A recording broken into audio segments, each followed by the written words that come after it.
اعوذ باللہ من الشیطان الرجیم بسم اللہ الرحمن الرحیم۔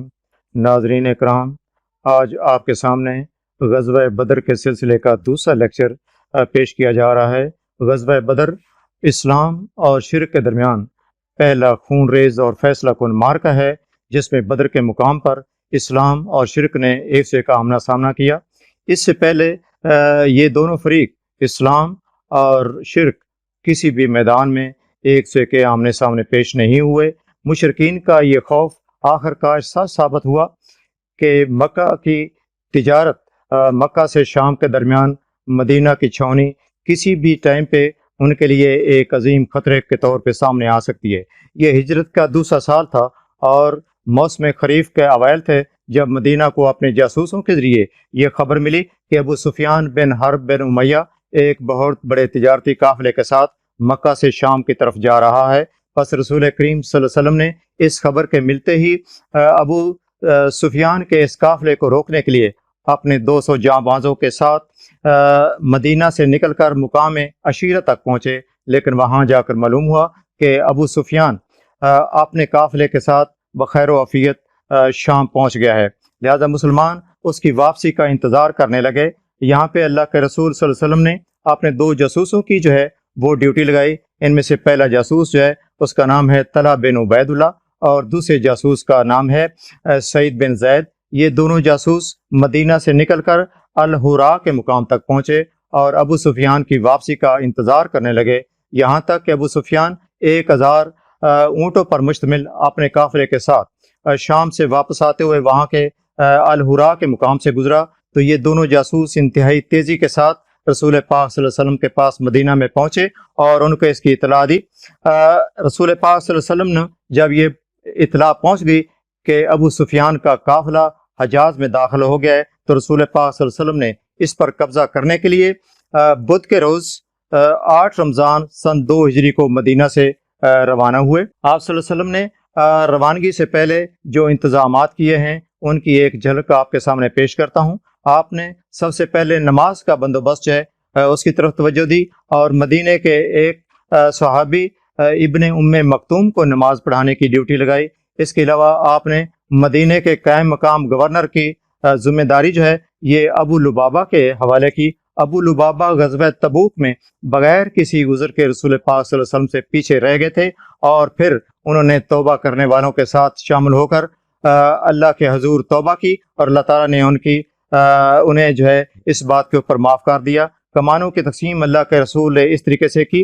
مدینہ سے روانگی کے وقت رسول پاک صلی اللہ علیہ وسلم نے سپہ سالار کا سفید جھنڈا مصعب بن عمیر کے حوالے کیا۔ مصعب بن عمیر رسول پاک صلی اللہ علیہ وسلم کے ہم شکل تھے اور غزوہ احد میں مصعب بن عمیر شہید ہو گئے تو لوگوں میں یہ بات پھیل گئی کہ اللہ کے رسول شہید ہو گئے۔ اس بات نے مدنی فوج کے مورال کے اوپر انتہائی منفی اثر ڈالا۔ آپ نے اپنی فوج کو 2 دستوں میں تقسیم کیا، مہاجرین کا دستہ اور انصار کا دستہ۔ مہاجرین کے دستے کا جھنڈا آپ نے حضرت علی بن ابی طالب کے حوالے کیا۔ حضرت علی بن ابی طالب رسول پاک صلی اللہ علیہ وسلم کے چچا زاد بھائی ہیں اور رسول پاک صلی اللہ علیہ وسلم کے داماد بھی ہیں۔ اسی انداز میں انصار کا جھنڈا جو ہے وہ آپ نے انصار میں اوس قبیلے کے سردار سعد بن معاذ کے حوالے کیا۔ سعد بن معاذ غزوہ خندق میں انتہائی شدید زخمی ہو گئے تھے اور اس غزوہ خندق کے 1 ماہ بعد سن 5 ہجری میں ان کی وفات ہوگی۔ یہی وہ صحابی ہیں جن کی وفات کے اوپر اللہ کے رسول صلی اللہ علیہ وسلم نے فرمایا تھا کہ سعد کی موت سے عرش بھی لرز گیا ہے۔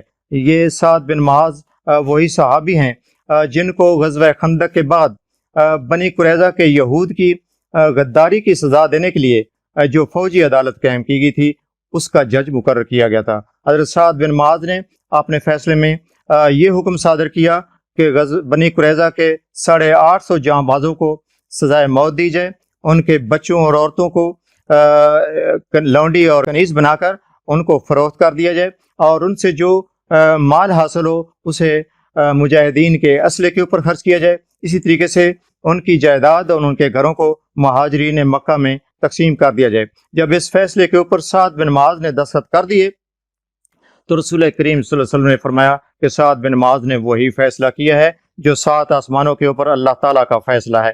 رسول کریم صلی اللہ علیہ وسلم کے ہاتھ میں سعد بن معاذ اور حضرت علی کی ہائی کمان تھی، کیونکہ آپ فوج کے سپریم کمانڈر تھے۔ یہاں سے اللہ کے رسول صلی اللہ علیہ وسلم نے مختلف سالار مقرر کیے، یہاں تک کہ فوج کا رائٹ ونگ جسے میمنا کہا جاتا ہے اس کا جھنڈا حضرت زبیر بن عوام کے حوالے کیا۔ زبیر بن عوام اللہ کے رسول صلی اللہ علیہ وسلم کے پھوپھی زاد بھائی ہیں اور آپ کے ہم زلف بھی ہیں۔ حضرت ابوبکر صدیق کی صاحبزادی حضرت اسما جو ہیں وہ زبیر بن عوام کی زوجہ محترمہ ہیں، انہیں ذات النطاقین جو ہے یہ بھی کہا جاتا ہے۔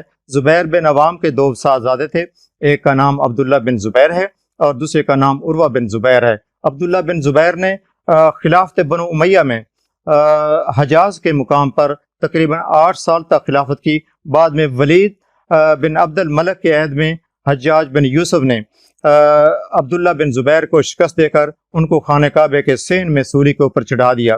ان کے چھوٹے بھائی جو ہیں وہ عروہ بن زبیر ہیں، اور جب بھی اللہ کے رسول صلی اللہ علیہ وسلم کی باری حضرت عائشہ صدیقہ کے گھر میں ہوتی تو یہ اپنی خالہ کے گھر میں پہنچ جاتے اور اللہ کے رسول صلی اللہ علیہ وسلم کی جو ذاتی اور خانگی زندگی ہے اس کو اپنی آنکھوں سے اس کا مشاہدہ کرتے، اللہ کے رسول کو دیکھتے کہ وہ کس قسم کی گفتگو گھر میں کرتے ہیں اور اپنی نماز اور اپنی عبادات کس انداز میں بجا لاتے ہیں۔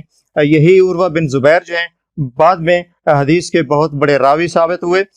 فوج کا جو میسرہ ہے یعنی بائیں ونگ ہے اس کے کمان کا جھنڈا اپنے مقداد بن عمر کو دیا، اور یہی دو سوار تھے یعنی زبیر بن عوام اور مقداد بن عمر جن کے پاس گھوڑے تھے۔ مدنی فوج میں یہی دو گھوڑ سوار تھے، اس کے علاوہ کسی اور کے پاس گھوڑا نہیں تھا۔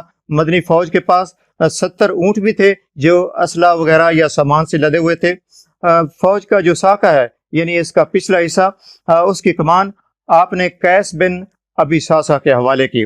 تعداد کے لحاظ سے مدنی فوج جو ہے اس میں 86 کی تعداد میں مہاجرین جاں باز تھے اور 213 کی تعداد میں ان کے پاس جو ہیں وہ انصار مدینہ کے جاں باز تھے۔ اسی انداز میں مدنی فوج کی مجموعی تعداد جو ہے وہ 317 تھی۔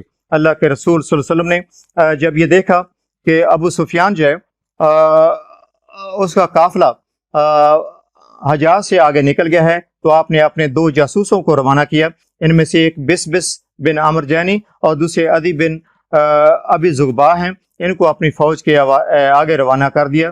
ابو سفیان ایک انتہائی زیرک اور سمجھدار قافلہ سالار تھے اور نہایت محتاط آدمی تھے۔ ان کے جاسوسوں نے انہیں اطلاع دی کہ رسول پاک صلی اللہ علیہ وسلم اپنے جاں بازوں کے ساتھ مدینہ سے نکل پڑے ہیں اور ہمارا قافلہ جو ہے وہ شدید خطرے میں گھر گیا ہے۔ انہوں نے آپ نے ایک ایلچی زمزم بن عمر غفاری کو فوراً مکہ روانہ کر دیا۔ اس شخص نے مکے کے قریب پہنچ کر اپنا پلان جو ہے وہ الٹا کیا، اپنی چادر کو پھاڑ دیا اور اہل مکہ کو بلند آواز سے پکار کر کہا کہ اے گروہ قریش، تمہارے مال ابو سفیان کے پاس ہیں اور محمد صلی اللہ علیہ وسلم اور ان کے صحاب نے ان کو روک لیا ہے۔ آپ انتہائی تیزی کے ساتھ اپنے مال کو بچانے کے لیے مکہ سے روانہ ہو جائیں۔ مکہ یہ خبر سن کر انتہائی بے قرار ہو گیا اور انتہائی تیزی کے ساتھ اپنے قافلے کو بچانے کے لیے اپنی ایک طاقتور فوج بنانے میں مشغول ہو گیا۔ ان میں ابو لہب ہیں جو رسول کریم صلی اللہ علیہ وسلم کے حقیقی چچا ہیں، یہ اس فوج میں شامل نہیں ہوئے جو مکہ سے روانہ ہو کر مدنی فوج کے مقابلے کے لیے جا رہی تھی، بلکہ اپنی جگہ کسی اور آدمی کو روانہ کر دیا۔ مکی فوج کا بدر کی طرف جو مارچ ہے اس میں ان کی تعداد جو ہے وہ 1300 جاں بازوں تک پہنچی ہوئی تھی۔ اس فوج کو خوراک اور اخراجات فراہم کرنے والے 9 لیڈر تھے۔ ان میں سے سب سے پہلا لیڈر جو ہے وہ ابو جہل ہے، جس کا اصل نام ہے عمر بن حشام۔ یہ مکی فوج کا سپریم کمانڈر تھا۔ اس نے مکہ سے روانگی سے پہلے اپنی فوج کے لیے 10 اونٹ جو ہے وہ ذبح کیے۔ یہ شخص جو ہے وہ غزوہ بدر میں مارا گیا، حالانکہ اس کے محافظ دستے کا سپہ سالار اس کا اپنا بیٹا اکرمہ بن ابو جہل تھا۔